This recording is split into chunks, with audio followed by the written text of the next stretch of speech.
beliau pernah menulis artikel opini di media massa. Dan juga beliau pernah penulis reportase di media massa. Dan juga penulis e-book Berjuang Subuh Pondok Indah PSPI. Ini ada yang tahu di sini? Dan juga beliau penulis website lkk.umpang.ic.id. Dan juga beliau penulis website Prodi Sekretari D3. Dan juga beliau penulis website Berjuang Subuh Pondok Indah.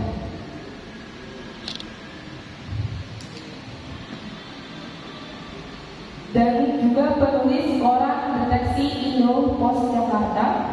Dan terakhir editor buku antologi bersama Kompis.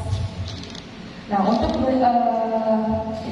dia adalah riwayat pengalaman menulis beliau. Dan juga beliau ini memiliki riwayat organisasi. Jadi nggak hanya aktif di media sosial, dia juga aktif dalam di dunia nyata. Yaitu beliau sebagai founder komunitas belajar menulis atau Kompis, dan beliau juga sebagai ketua website LKK Umpang. Mungkin sini ada yang pernah masuk ke website LKK Umpang. Dan juga beliau pernah menjadi anggota Ikatan Dosen Indonesia atau IDI. Dan dia juga pernah menjadi anggota ADPC, yaitu Asosiasi Dosen Pendidikan Agama Islam. Dan juga beliau pernah menjadi pembina jurnalis Duta Zakat UPJ Umpang dan Sastra Indonesia Umpang. Dan juga beliau pernah menjadi ketua bidang pendidikan remaja Al-Islah Pondok Pinang. Tadi adalah riwayat organisasi beliau. Jadi beliau tidak hanya aktif di media sosial, dan juga aktif dalam dunia nyata. Dan juga beliau memiliki karya buku. Karya buku beliau yang pertama ada buku legenda Sang Dakwah tahun 2021. Mungkin kalian mau bacanya. Dan juga beliau juga pernah menulis perpustakaan. Oh, perpustakaan. Baru kalau kalian mau baca buku legenda Sang Dakwah dan buat inspirasi kalian. Dan juga beliau pernah menulis itu gampang. Emang menulis itu gampang sih ya, tapi bikinnya yang susah. Pada tahun 2021, apakah sudah ada Bapak? Bukunya yang menulis itu gampang. Oh, misalkan juga. Boleh kalau misalkan kalian mau baca juga. Dan juga ada Keajaiban Ramadan pada tahun 2021. Dan juga buku Kepemimpinan pada tahun 2022.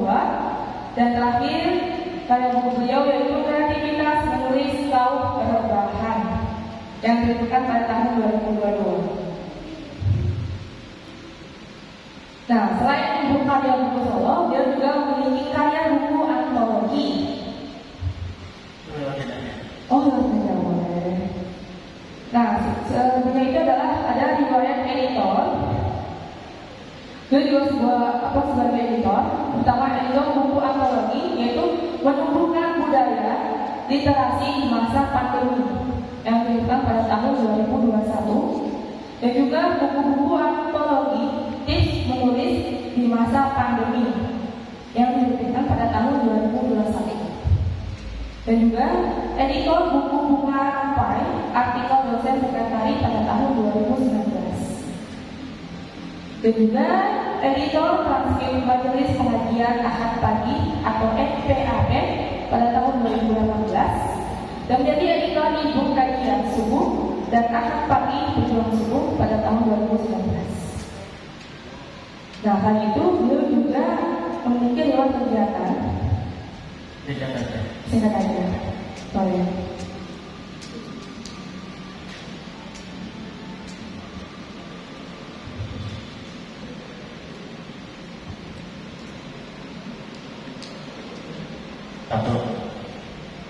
Nah, untuk riwayat kegiatan beliau itu yang pertama adalah sebagai narasumber seputar penulisan kreatif keagamaan, kepemimpinan dan retorika. Dan terakhir yaitu adalah sebagai pemimpin kampus Umpang mengaji KUM Umpang.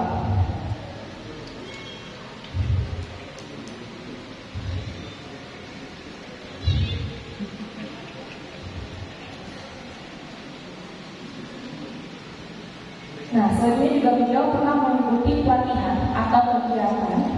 Yang pertama beliau pernah mengikuti sebagai webinar bersama Litbang Orang Kompas, dan juga beliau pernah mengikuti pelatihan menulis bersama penerbit Kamera Press. Nah, selain itu beliau juga memiliki riwayat menulis jurnal, dan di mana yang pertama adalah pelaksanaan kegiatan keagamaan di Universitas Pamulang di masa COVID-19 tahun 2021, dan perspektif Al-Quran dalam menjaga harmonisasi dan toleransi dari berita bohong atau hoax di media sosial tahun 2020. Baik, itulah biodata beliau. Mungkin kalian kalau misalkan mau lebih lanjut lagi bisa memfoto IG beliau tadi. Baik, kita langsung saja materi yang akan dibawakan oleh Bapak Ustadz Denny Darmawan MPDI, yang akan membawakan sebuah materi yang berjudul Pemuda Kreatif dan Berakhlak Mulia dalam Menghadapi Tantangan Modernisasi. Kepadanya kami persilakan. Bismillahirrahmanirrahim. Assalamualaikum warahmatullahi wabarakatuh. Alhamdulillah wa bihi nasta'in ala umuri wassalatu wassalamu ala wa ala yaumiddin amma ba'du. Yang kami para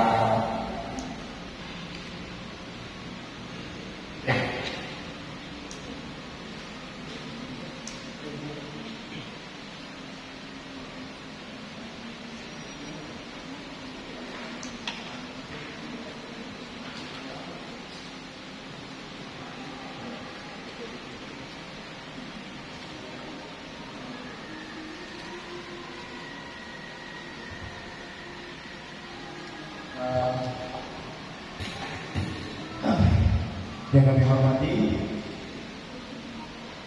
Ibu Ustazah atau Bunda Endah Al-Mawani, ya, Kiai Sofyan, Kiai Subhan, dan semua dosen yang sudah berpartisipasi, dan semua peserta, ya, pengurus UPZ dan Imadu Ikatan Mahasiswa Masjid Darul Ulum, kira Ikatan Mahasiswa Unyum. Puji syukur kepada Allah Subhanahu wa Ta'ala, karena alhamdulillah kita masih bisa bertatap muka, bermuajahan. Alhamdulillah. Mudah-mudahan kumpulnya kita di sini senantiasa mendapat rahmat, ya, mendapat ampunan dan maghfirah dari Allah Subhanahu wa Ta'ala.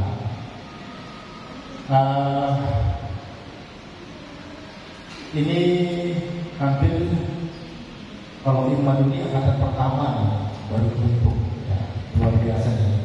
Pelopor, ya, ditunggu keberagamannya. Kalau UPZ itu sudah 2 tahun vakum, ya. Ini dengan wajah baru, dengan muka baru, dengan semangat baru. Karena saya sudah 2 kali ngisi di UPZ, di pusat, di vilanya Pak Haji Darsono, ya, dan baru diisi di masjid. Dan ini juga sudah 2 tahun muncul lagi, namanya UPZ Ribon. Nah, yang pakainya Ribon, UPZ Ribon, ya. Alhamdulillah. Para rekan-rekan mahasiswa semua, saya cuma pengen berbagi doang nih, ya. Kalau kita di kelas itu kan sering banget bahas teori, ya kan? Bahas konsep. Kalau di sini nggak usah, jangan terlalu banyak konsep dan teori, ya. Saya lebih kepada ingin berbagi dan sharing sama teman-teman semua, ya. Nah, pada kesempatan hari ini,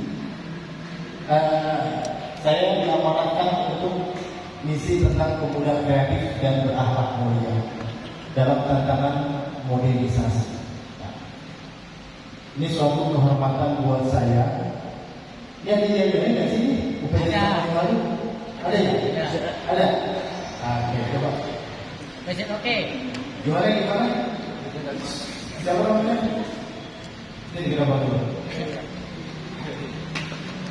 Coba. Ini belum dibentuk kerjanya. Tapi dari saya aja. Kalau dibilang presiden oke, mantap. Oke, oke, mantap. Ini saja ya semangat. Coba sekali lagi dong, masih pagi juga. Bukan saya? Oke, mantap. Dari Jackman gimana? UPJ ini udah punya slogan loh. Lu udah punya nilai dulu. Setiap kelompok itu ada proposal, ada kegiatan drama, ada kegiatan drama. Kita kamu di sini, kayak kalau berada sama itu ada videonya. Nanti saya juga ngisi juga. Ya.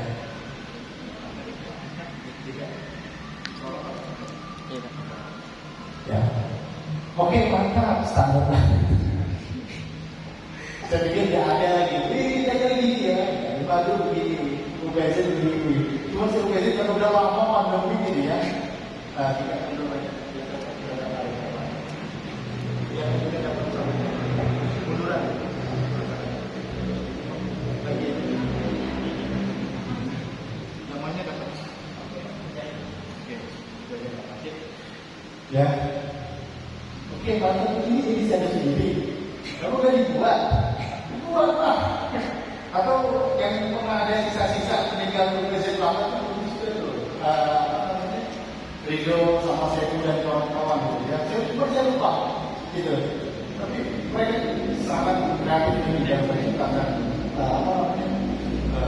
ada wahana mereka, ada stand up komedi, ada drama, ada yel-yel, mereka juga ya. Sekitar 2 tahun lalu sebelum pandemi, kalau tidak salah tahun 2019. Ya, coba saya pengen tes dulu nih, ya kompokannya dulu nih, biar udah pada bangun Pak. Belum sih, belum cuci buka doang, soalnya belum pada mandi kan. Udah ya, alhamdulillah. Ini belum mandi, belum masih kerja. Oke, tepuk 1. Nah, kompak nih. Tepuk 1, tepuk 2, tepuk 3, tepuk setengah. Bunyinya ya. Tepuk 3, tepuk 2, tepuk setengah. Baik, next. Saya seperti di awal, saya juga melakukan yang hebat masalah teori, masalah konsep gitu ya. Itu mah nanti rasanya mau dosennya masing-masing ya. Ini kita lebih kepada bagaimana sih pemuda yang kreatif itu, bagaimana sih yang hanya kreatif, tapi juga punya akhlak yang bagus gitu ya, dan bisa beradaptasi dalam segala perubahan yang terjadi, terutama perubahan modernisasi seperti saat ini. Jangan bilang gaptek loh ya. Saya paling kesel kalau ada dosen, ada guru, ada mahasiswa saya gaptek. Jangan bilang gaptek, jangan merendahkan diri kalian. Aku pesan saya, jangan merendahkan diri kalian. Setiap orang itu punya kelebihan. Setiap orang itu pasti punya muruah dalam dirinya. Jadi pesan saya, jangan mengejek diri kalian, merendahkan diri. Saya nggak bisa Pak, ini nggak bisa. Bukan, istilahnya bukan gaptek. Istilahnya adalah migrasi. Migrasi itu hanya soal pindah. Cuma soal pindah tempat. Dari yang nggak tahu jadi tahu. Dari yang nggak bisa pelan-pelan belajar nulis, belajar teknologi, belajar bicara pelan-pelan, akhirnya bisa. Jadi jangan bilang, oh saya nggak bisa. Awalnya nggak bisa, tapi nanti lama-lama bisa. Ya, bisa karena terbiasa. Terbiasa nanti akan menjadi habit atau kebiasaan. Kebiasaan akan menjadi karakter. karakter. Ya, kalau sudah menjadi karakter, inilah yang kita harapkan. Ya, teman-teman bisa menjadi contoh dan juga teladan. Ya, nanti ini ya. Baik, saya pernah kasih quote kepada teman-teman semua yang ada di kelas. Saya bilang begini, ya, tidak menjamin orang di kelas itu belajar. Tidak menjamin dia jago di kampus, di kandangnya, tapi tidak menjamin dia bisa berkompetisi di luar. Ya. Oke. Coba next dulu. Next. Disuruh berdua ini. Oke, saya selalu kasih dulu. Ya, orang tidak menjamin tuh kalau seandainya orang merasa di kelas itu dia belajar. Karena biasanya itu apa? Anak asing, nyender, jider, tahu jider? Belajarnya sambil nyender, udah gitu. Jidul, belajarnya sambil tidur. Dia memang tuh jider. Udah nyender, udah tidur, sambil tidur. Jadi nggak bisa jaminan tuh kalau orang di kelas itu dikatakan belajar. Ada juga yang anak asing duduk selesai, masuk kuping kanan, keluar kuping kiri. Nah, proses pendidikan tidak hanya kelas, perbanyak pengalaman, perbanyak pelatihan, perbanyak relasi, perbanyak kolaborasi dan improvisasi, maka nanti kita akan memulai kompetensi yang maksimal. Ini yang saya maksud, bahwa konsep belajar itu bukan hanya di kelas, di masjid dimanapun Anda bisa belajar. Jangan merasa bahwa saya sudah belajar di kelas, tidak cukup kadang-kadang. Ya, saya dapat keterampilan tulis itu bukan di kelas, tapi di luar kelas. Yang kedua, saya selalu kasih quote kepada teman-teman semua. Pendidikan itu tidak cuma ke sekolah ke kampus, dapat gelar selesai, ikut seminar sertifikat, jebul sertifikat, kemudian numpuk sertifikatnya, cuma pengen dapat kertas dapat jadi portofolio, atau mungkin dapat 5 sertifikat, bisa ikut sidang, ya, selesai urusannya. Bukan. Pendidikan itu adalah soal kita mencintai ilmu pengetahuan, memperluas, menyerap dan mengaplikasikan ilmu pengetahuan dalam keseharian. Gak cukup Anda dapat gelar selesai belajar, gak cukup Anda itu dapat sertifikat, kemudian gak mau lagi ikut seminar, ikut pelatihan. Ya. Inilah yang disebut namanya global education, yang sudah 14 abad lalu Nabi Muhammad SAW sudah menyatakan, ya, tuntutan membinallah di dalam hati. Sampai kita berojol lahir, sampai nanti kita di usia baru. Ini kebanyakan kita duduk di sini, ya, atau ikut seminar cuma dapat sertifikat selesai. Ya. Belajar di kelas udah selesai, gak usah belajar lagi di luar. Ini tentu salah. Ya, tidak sepenuhnya benar belajar di kelas, tapi kita perlu juga belajar di luar kelas.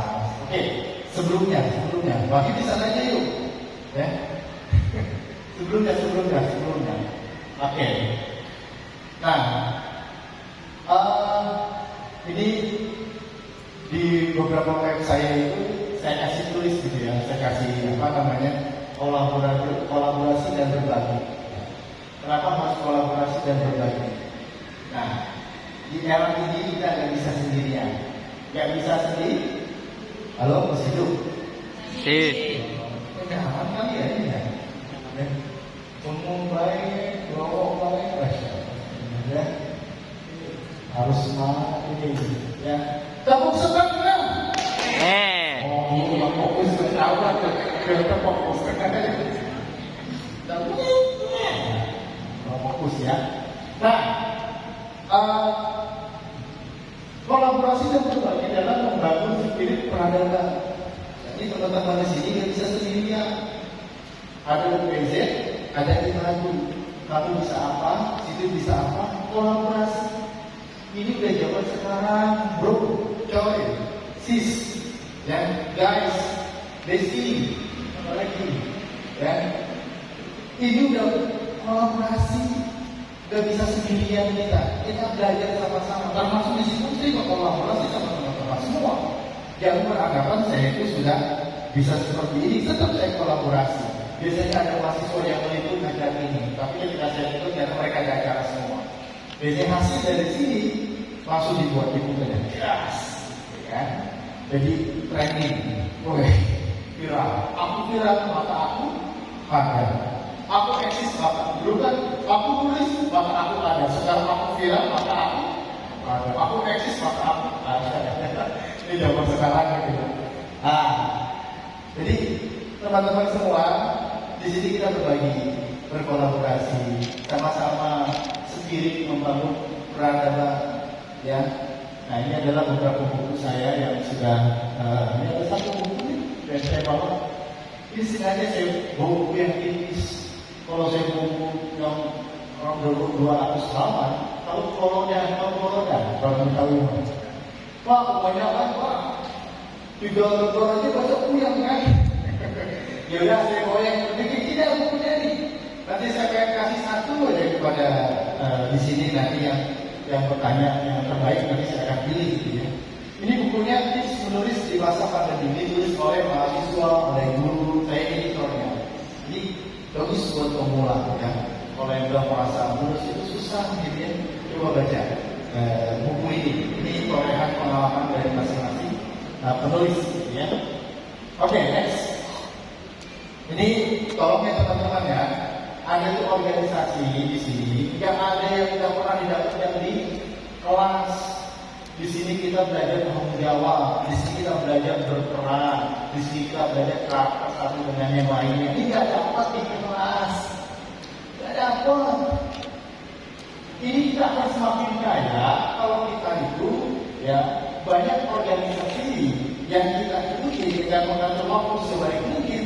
Maka di sini nanti kita akan terbentuk lagi karakter-karakter yang kuat, karakter-karakter yang terus belajar, pantang menyerah.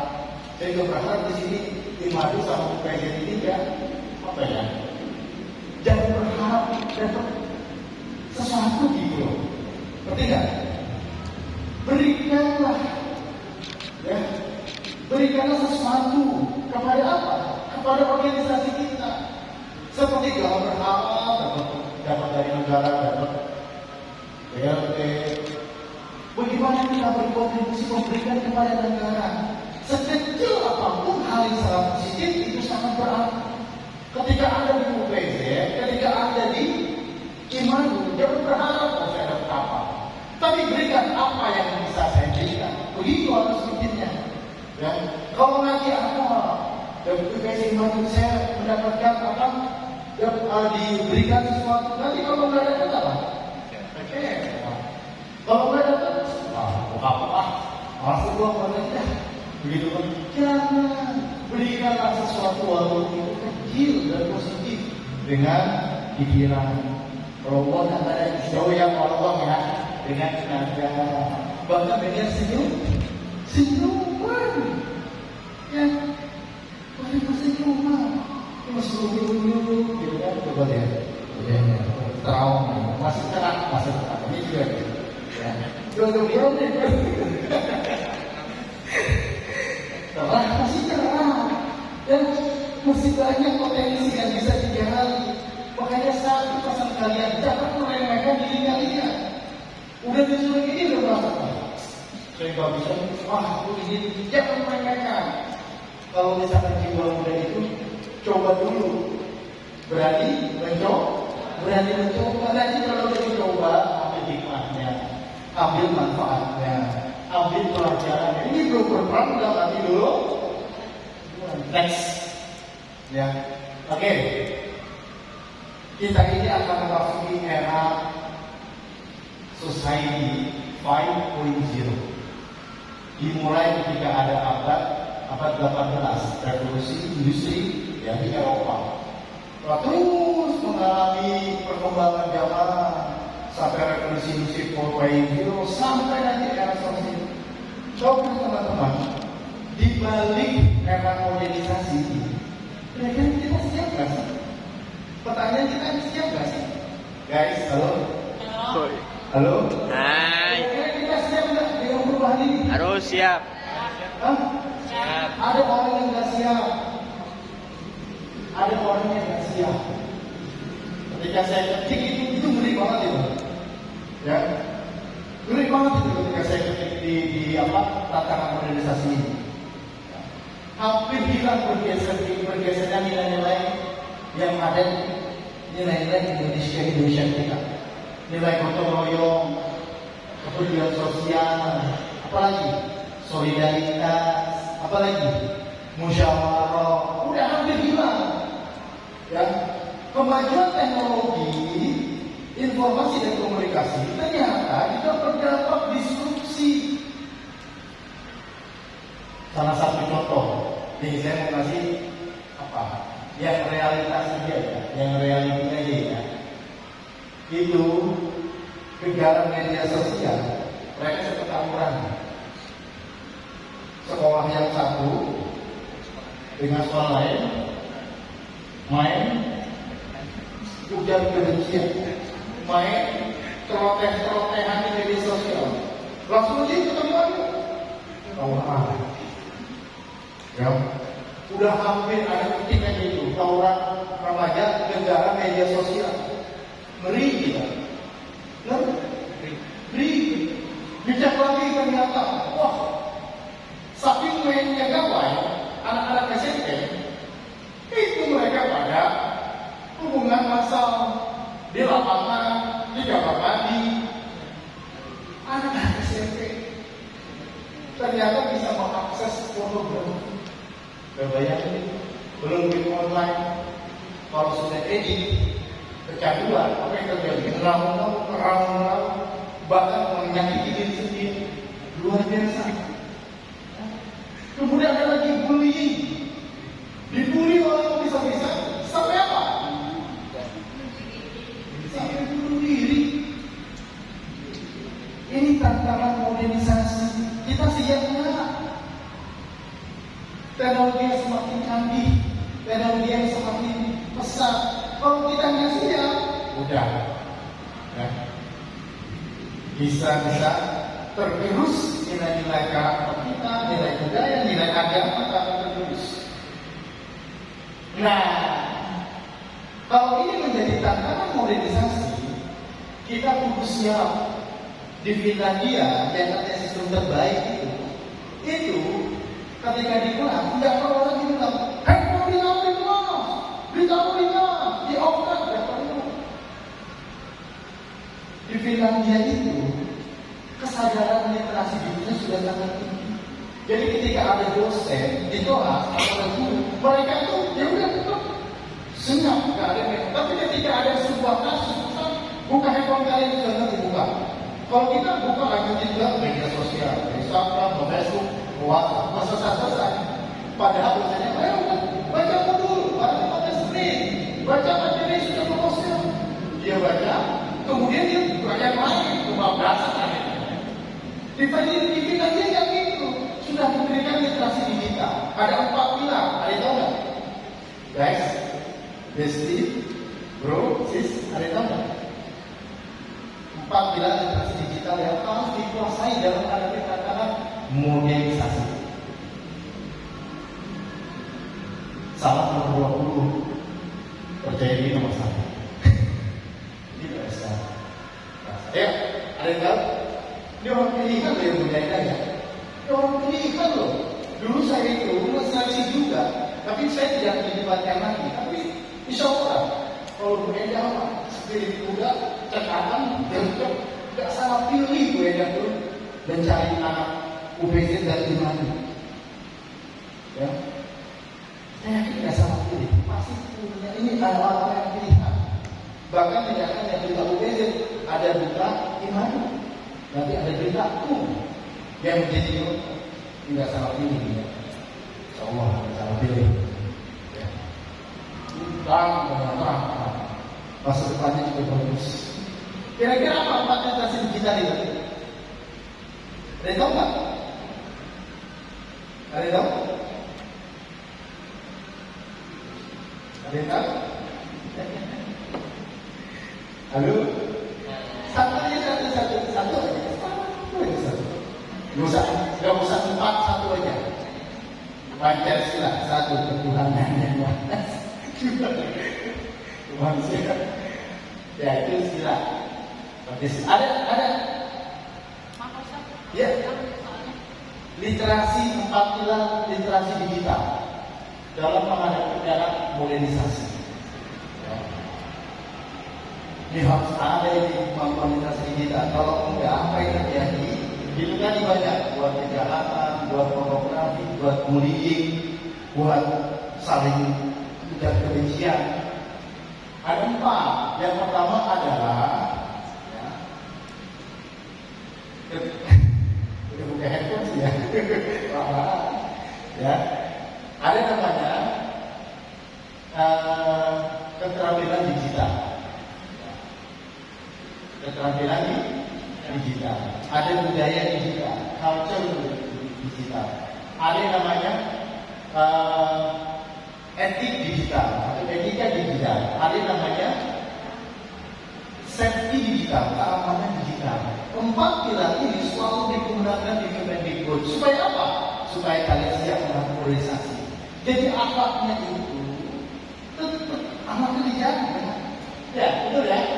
Terus ada 4 keterampilan abad 21. Saya tanya lagi. Ada 4 keterampilan abad 21. Kira-kira apa? Jangan main handphone dulu, jangan. Pikir dulu. Kalau main handphone gaji. Apa keterampilan 4 digital? Apa? Analisa. Ada lagi siapa namanya? Ansori. Ada lagi selain Ansori? 20 startup nomor 20. Yang penting percaya nomor 1. Ya, ada yang bagi saya 4 keterampilan digital, 4 keterampilan abad 21. Ini harus dimiliki oleh semua warga Indonesia yang sudah masuk abad 21. Saya masuk? Ya, boleh. Keterampilan digital kita harus ini desain grafis. Oke, baru 1 disebutnya ya apa? Kreativitas. Oke, ada lagi? Saran Bapak. Apa? Inovasi. 3 lagi. Digital marketing. Ada lagi? Siapa? Ketelitian. Itu ada turun tangan. Aku jadi contoh. Nih, siapa namanya? Nurul. Komunikasi. Bagus. Ya. Ada 4 keterampilan digital di abad 21 ini. Yang pertama adalah pendidikan tinggi, cara berpikir tadi ya, menganalisa, komprehensi, gitu ya, dan pendidikan tinggi hots. Yang kedua adalah apa? Kedua, communication, kemampuan komunikasi. Kemudian yang ketiga apa? Berpikir kreativitas atau kreativiti. Ya. Terus ada lagi keterampilan komunikasi, ya. Kolaborasi yang keempat. Kemampuan kolaborasi. Saya ada beberapa kelas itu kolaborasi, based project. Kita berbuku antologi. Ada kelas filsafat ilmu, ada tulisan kreatif. Itu yang saya ajak untuk buat buku bareng-bareng. Saya sebagai dosen, teman-teman sebagai mahasiswa, kita buat buku bareng, tapi bukunya yang bereksperimen. Nah, itu namanya kolaborasi berdasarkan proyek. Ada 4 kelas yang saya buat. Ya, buku proyek kolaborasi. Teman-teman, ya, ada satu hal yang sangat penting. Apa itu? Di antara ini semua, iman dan takwa kita dalam melalui era organisasi. Ya, next. Nah, jadi pemuda itu harus berpikir kreatif dan berakhlakmu mulia. Saya pengen tahu berpikir kreatif itu apa sih? Ada tahu nggak? Siapa namanya? Sebut namanya dulu. Siapa sampai mulia apa?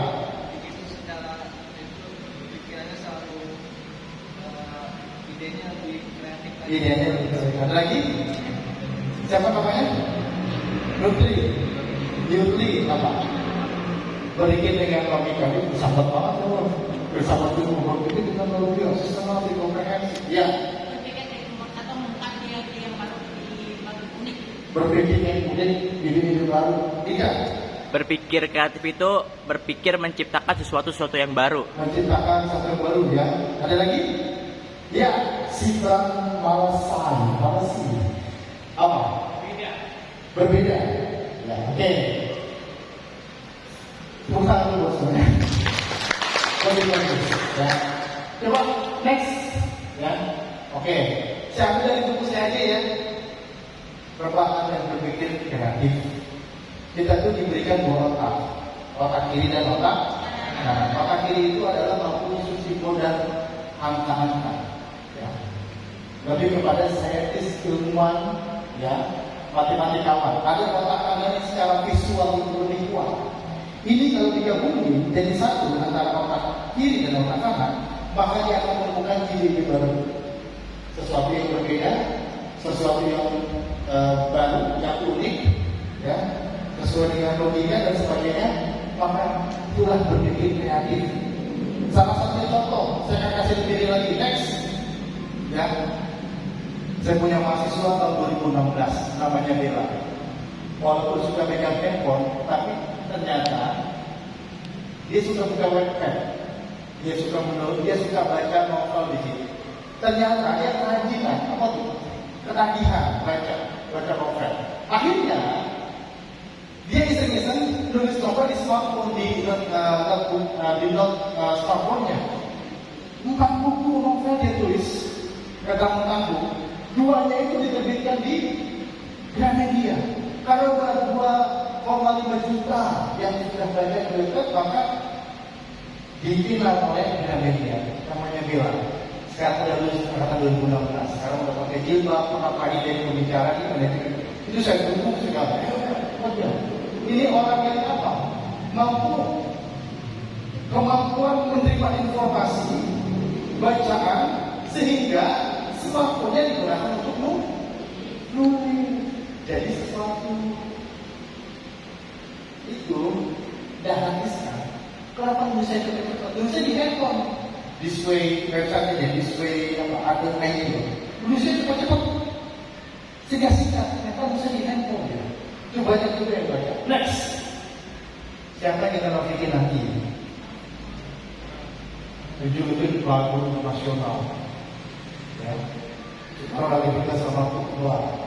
Kemampuan bahasa Indonesia atau tidak, ditanya trainer ini nggak lagi. Tapi kalau di percakapan, actionnya mirip kan, boleh. Dia belajar dari mana? Dari YouTube, dari film. Inilah orang-orang yang berpikir kreatif sehingga bisa meningkatkan skillnya. Ya, makanya emak-emak buat video, itu bantu suaminya. Kalau viewersnya banyak subscribe, dapat keuntungan, dapat cuan.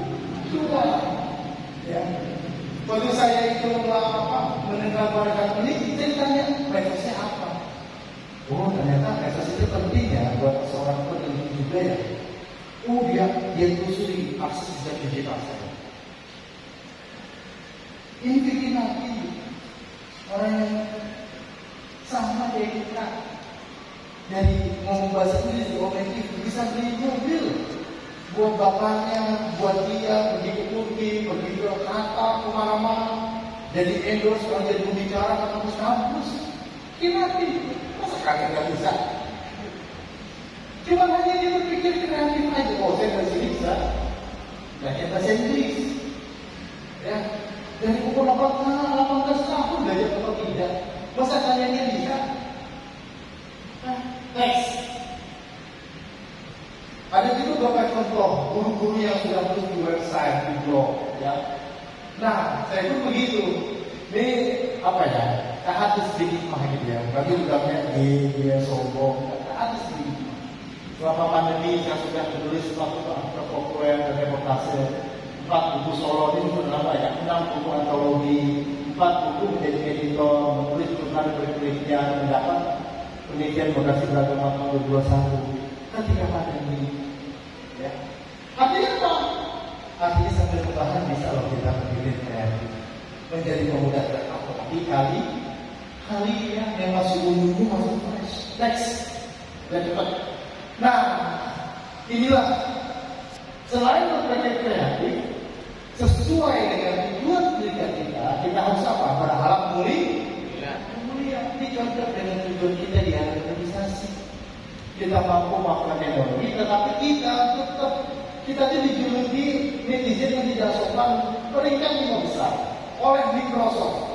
Indonesia itu menjadi netizen tidak sopan. Dan coba itu. Karena kan itu Indonesia itu kenapa? Ramah, rahasia, sekali kok jadi kasar begini.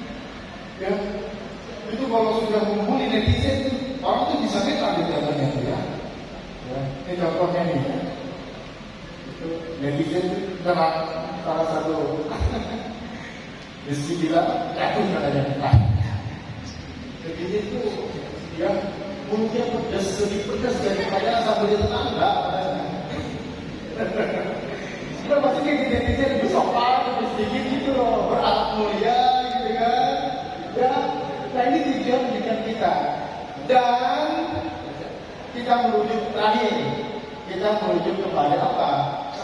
Akhlak mulia daripada Rasulullah. Usia 30 tahun, dia itu sudah digaring al-amin. Apa itu al-amin? Dapat dipercaya. Kamu ibadah percaya nggak?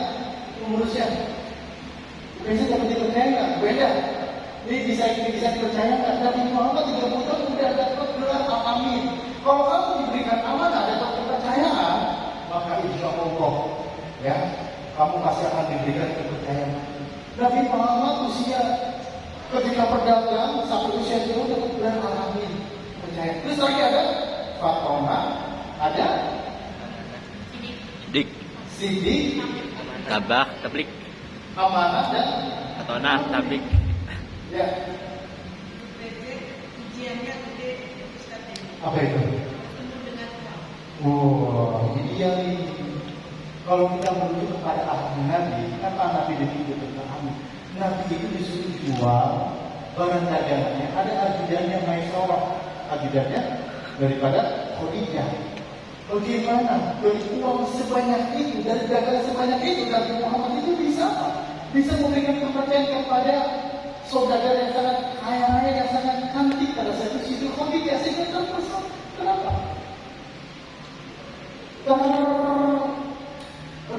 Terpesona kali ya?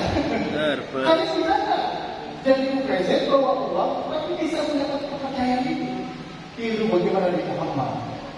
Dapat gelar selain Fatonah ada 4 yang masuk sidik benar, nggak hoax. Apalagi amanah, dapat dipercaya, diberikan amanah. Kemudian apa lagi?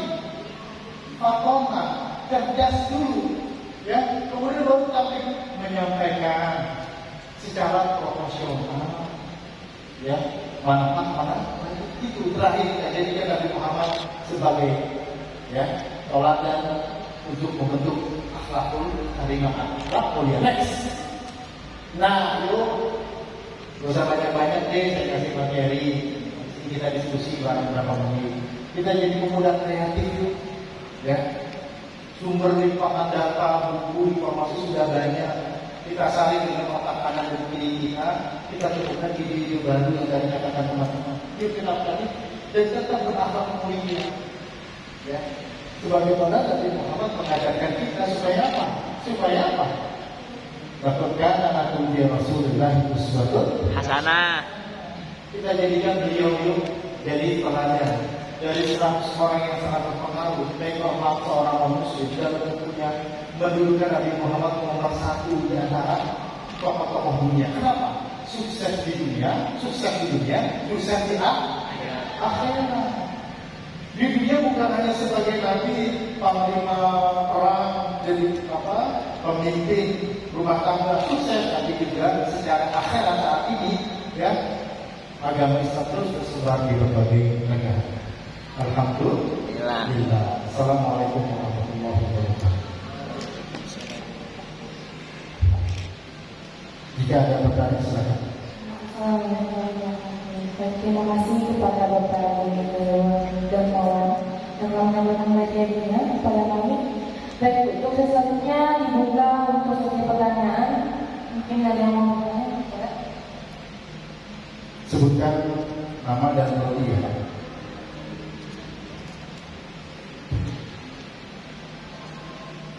Ini ketua hikmah kita. Kasih itu. Ya, terima kasih atas waktu dan kesempatannya. Perkenalkan, nama saya Fahmi, saya dari Santrai Indonesia.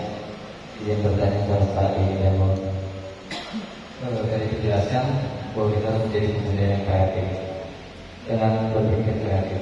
Lalu apa saja faktor penghambat berpikir kreatif dan bagaimana menghadapi faktor yang menghambat tersebut? Terima kasih. Bagus. Sekalian, lain Fahmi Komunikasi Jawab. Silakan. Ambil kesempatan itu ya. Menjaring-jaring saya ketemu. Namanya siapa dulu, Neng? Siapa?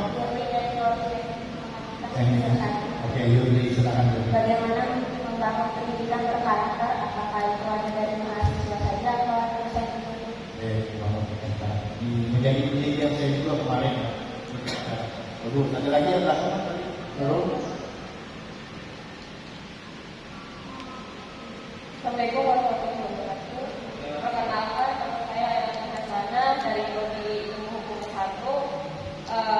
Mohon bertanya kepada Ustaz dari sini. Tadi Ustaz menjelaskan bahwasanya kita jangan meremehkan dan merendahkan diri sendiri. Nah, artinya kita harus menghargai diri kita.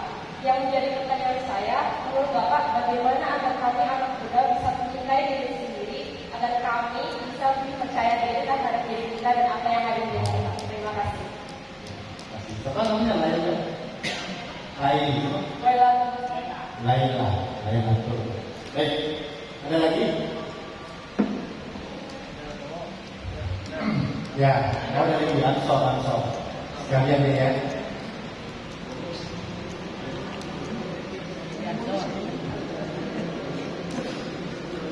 Ansor. Pemuda Ansor.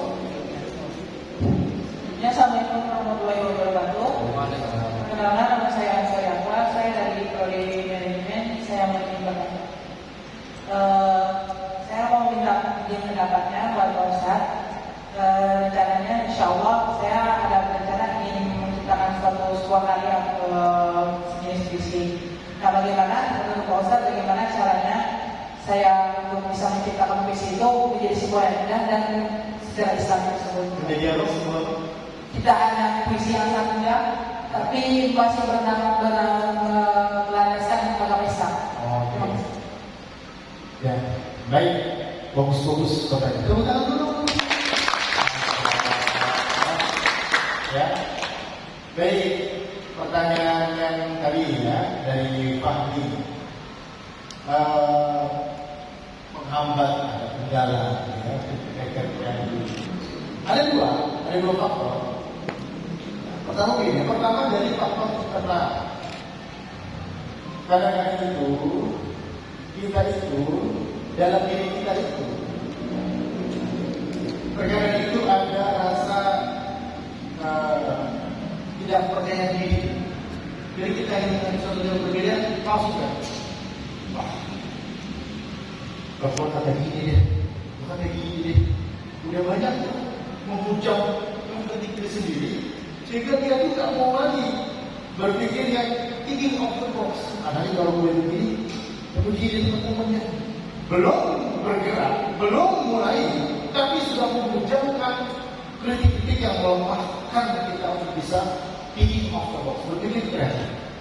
Ini dalam diri sendiri. Ada mindset dan dalam psikologi ada namanya fixed mindset. Mindsetnya itu nggak mau berkembang. Kebanyakan dinding negatif. meloncat, merubuhin, karena semakin kuat dia merendahkan dirinya, semakin kuat dia meluluh-lantakkan potensinya, sehingga dia semakin tidak mampu berpikir. Hal yang pertama kita percaya diri, ubah mindset, fixed mindset yang tertutup mindset menjadi grow mindset. Apa itu grow mindset?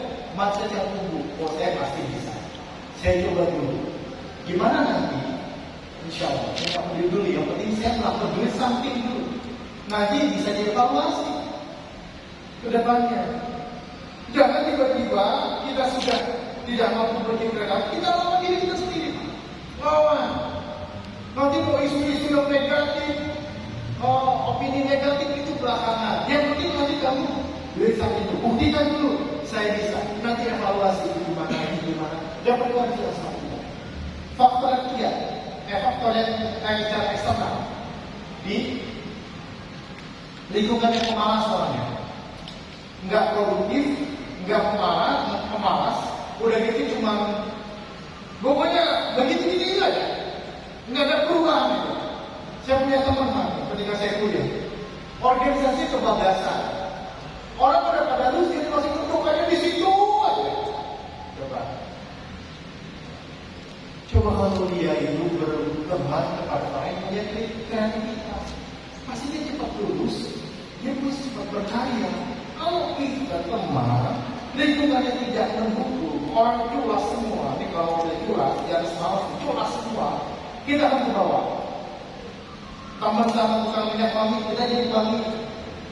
Ya. Teman sama yang begitu juga ke bawah juga. Jadi kita ada dua faktor. Jadi kita harus kenapa ya?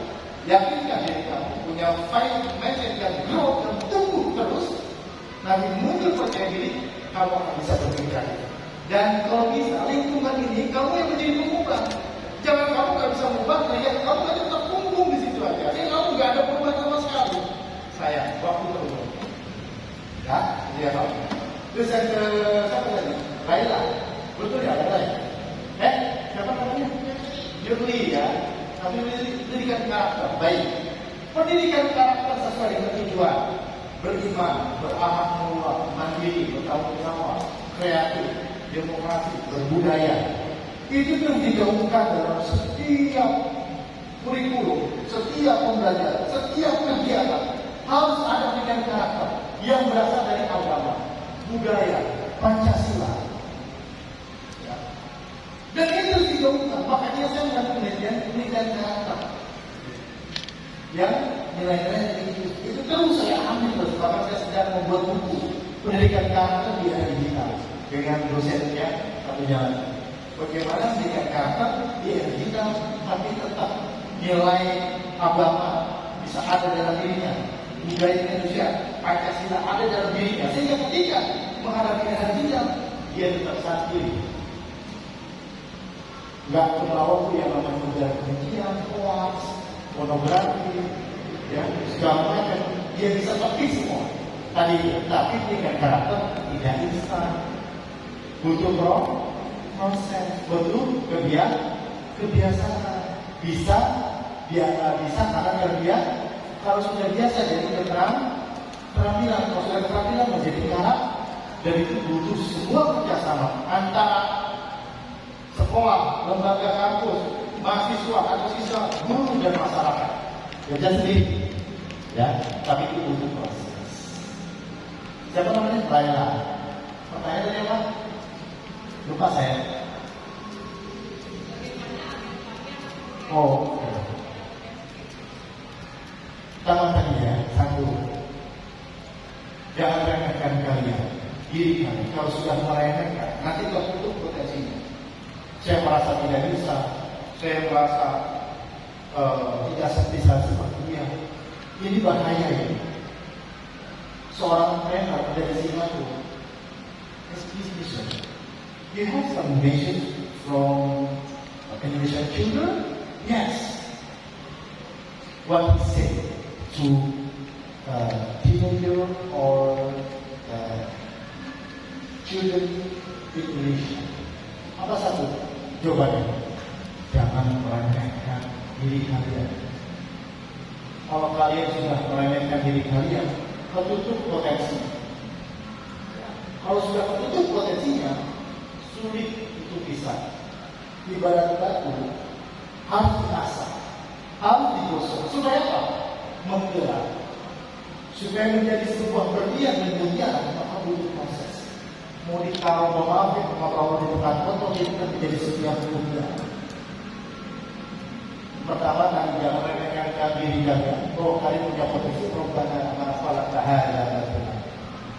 Allah itu tidak menjadikan sesuatu yang sia-sia, termasuk manusia.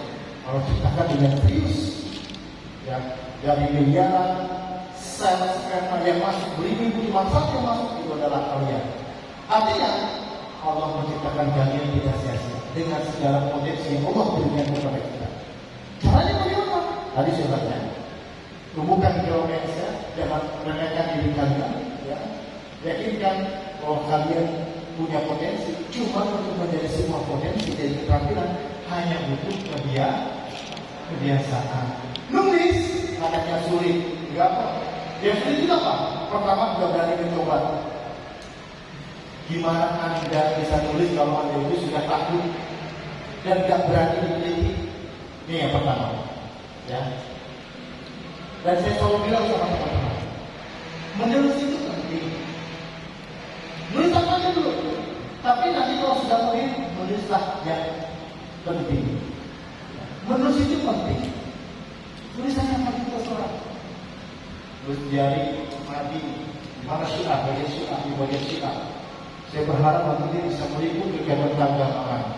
Sebagaimana saya belum pernah menjadi duta zakat, namanya jurnalis duta zakat. Setiap kegiatan keagamaan, kajian ditulis semua. Ya. Kenapa harus begitu? Harus berani. Harus berani. Ya.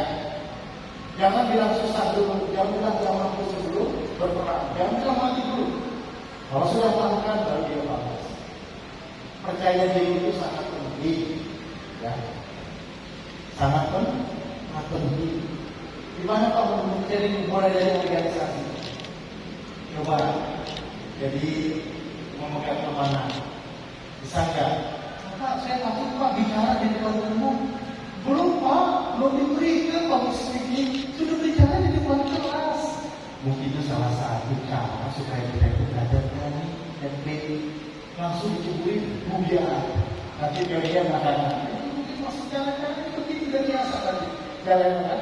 Kalau masuk ke besar, udah ngomong aja dulu. Nanti saya kondisinya salah belakang nanti semua pembicara hebat manapun pasti punya rasa gugup. Tetapi ketika dia sudah sering bisa dianalisi, bisa dikendalikan rasa gugup. Ketimbang orang yang belum pernah bersyukur kalian sudah ada di tempat kelas, tapi suatu nanti di atas podium, di seminar, di pelatihan, di proses. Apa tadi terakhir? Ansor.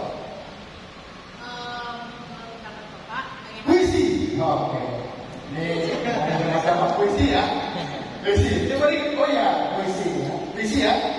Puisi. Ini puisi itu ada ekspresi jiwa. Luapan emosional. Apa ungkapan batinnya seseorang ingin mengungkapkan sebuah kata-kata. Kata-kata yang kritis, kata-kata yang yang keluar dari hati, ya, itu butuh penghayatan. Bagaimana Pak saya menulis puisi yang tadi itu?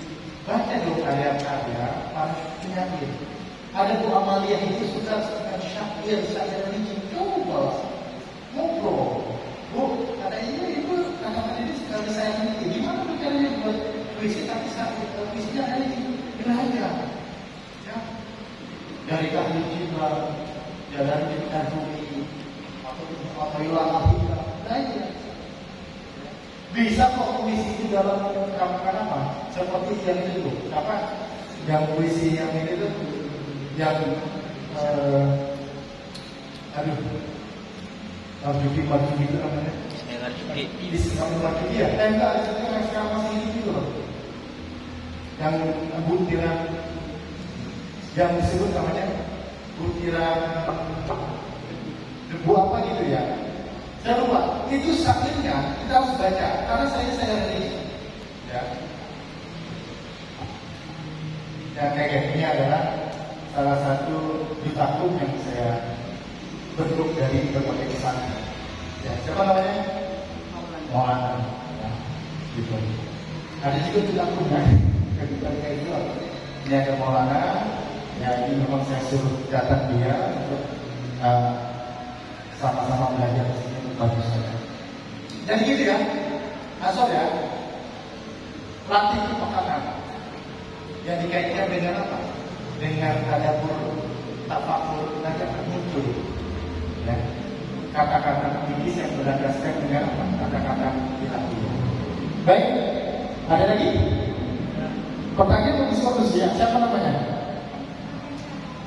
Prodi? Manajemen? Oke. Silakan. Assalamualaikum warahmatullahi wabarakatuh. Saya ingin bertanya kepada Bapak. Namanya saudari? Anissa Wardania. Panggilan Anissa. Ya. Jadi Bapak menjelaskan tentang tantangan modernisasi. Betul. Nah, yang saya tanyakan di sini adalah bagaimana sih cara kita untuk menghadapi tantangan-tantangan dari modernisasi agar kita tidak terjerumus ke dalam perilaku yang dapat merugikan diri kita dan orang lain. Terima kasih. Oke, bagus. Ada lagi? Pak. Ya. Siapa namanya? Anissa, tolong yang dulu ingetin ya pertanyaannya, jangan lupa ya. Pertanyaannya yaitu bagaimana caranya kita menjadi pemuda yang kreatif dan berakhlak mulia di media sosial? Siapa namanya?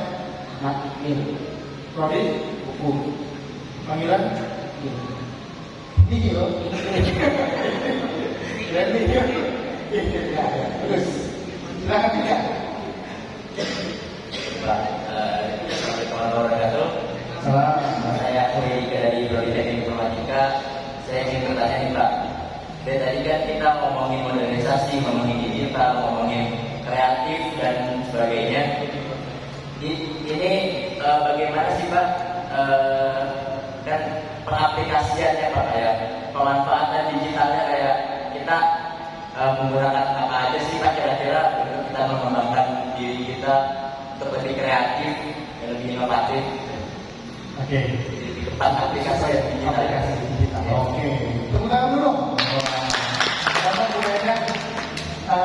Bu Enda nggak salah pilih ini ya. Pertanyaannya luar biasa bertubi-tubi ya. Bagus sekali. Oke. Pertanyaan dari ini ada tiga saling berkaitan. Tantangan modernisasi, ancaman atau peluang.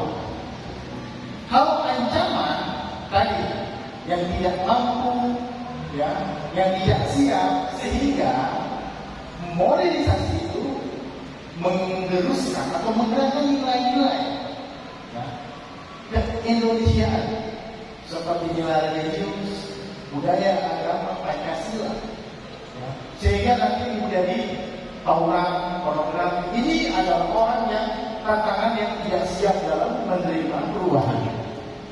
Nah, menjadi peluangnya, ketika kondisi menjadi peluang, maka tadi saya bilang ada bela tadi itu bagaimana smartphone dia bisa menulis novel, bikin lagi belajar bahasa itu digital, guru-guru pada di blog jadi buku itu saya itu tanya. Ini peluang, bisa.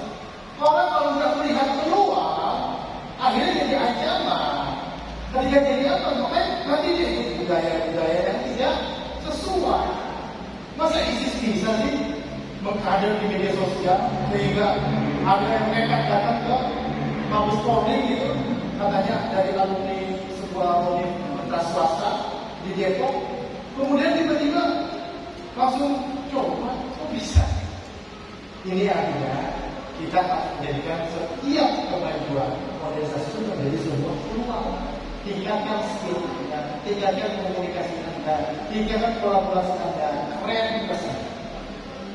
Nah, bagaimana kaitannya dengan digital? Dalam memakai digital, begini.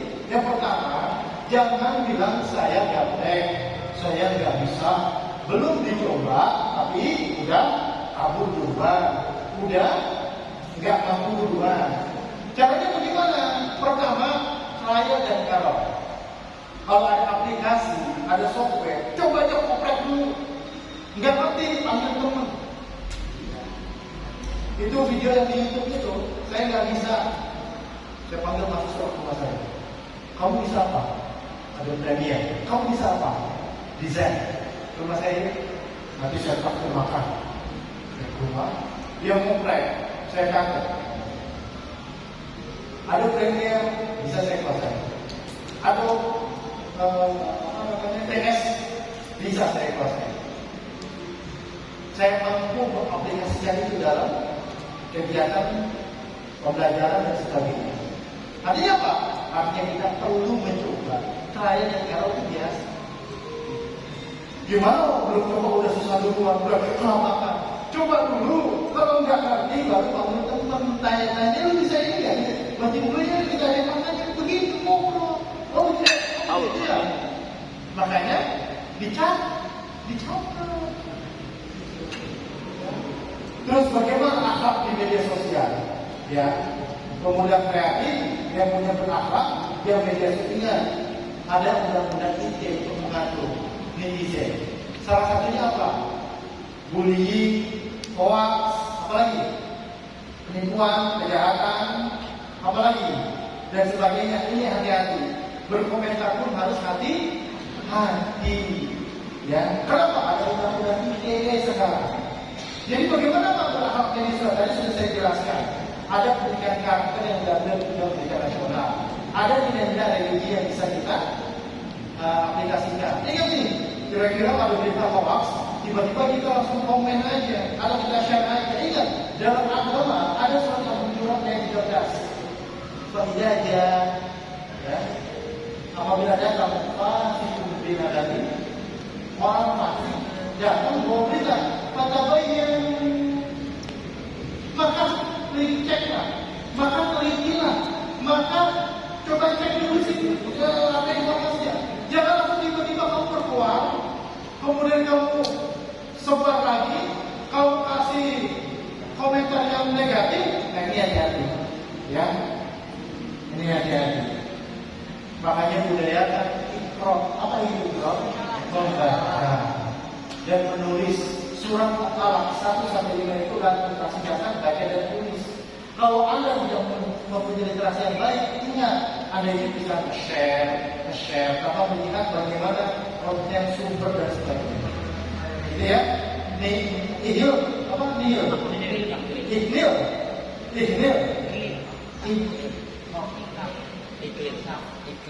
Ihnil. Ya dah, kita biar beres. Jadi ya. Oke, baik. Bagus pertanyaan. Ada lagi sebelum kita? Ya, baik. Ada lagi? Satu lagi.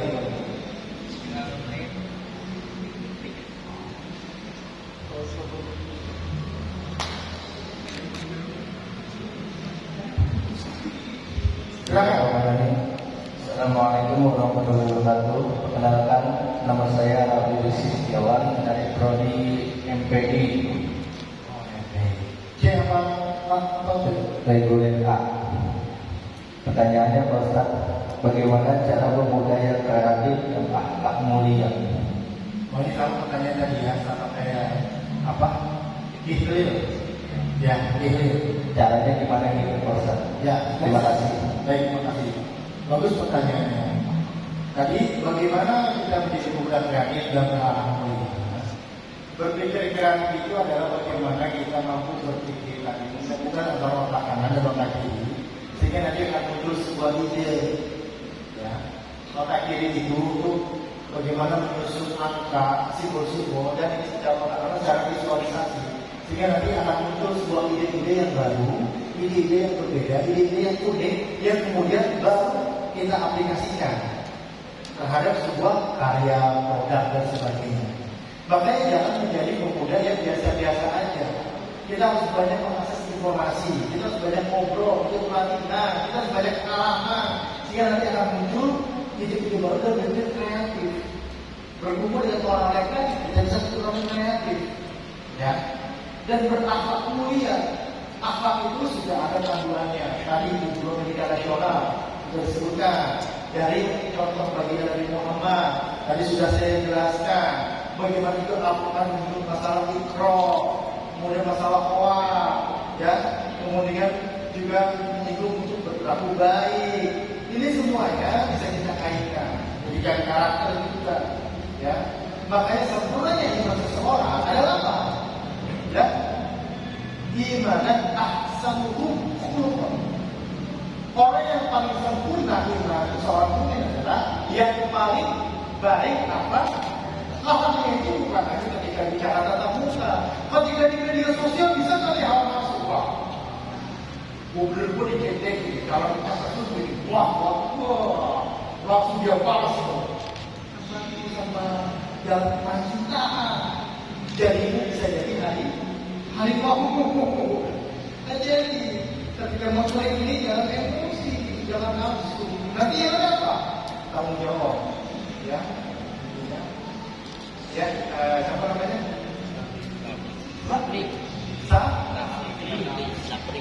Ya, Sapri. Ya. Sapri.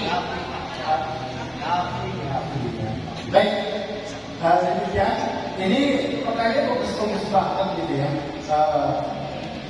Fokus saya sampai bingung gitu. Tapi ini saya akan kasih kepada Anissa dari manajemen. Karena saya coba foto dulu.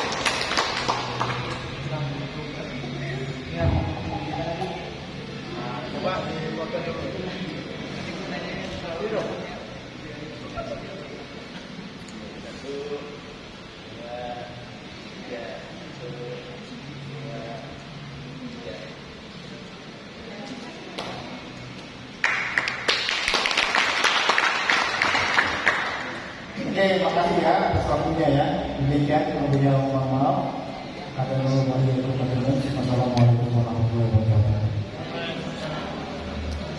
Waalaikumsalam warahmatullahi wabarakatuh. Terima kasih kepada Ustaz Denny Darmawan yang telah menyampaikan materi kita pada hari ini. Semoga apa yang beliau sampaikan nanti sebenarnya tadi memanfaatkan kita semua dan diamalkan di kehidupan kita nanti. Dan selamat kepada Anissa yang telah mendapatkan buku dari karya Pak Denny Darmawan.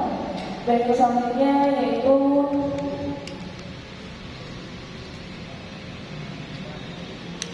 adalah sesi foto bersama pada para anggota dan foto bersama dengan Pak Denny Darmawan. Yuk, buat website saya kan? Siap.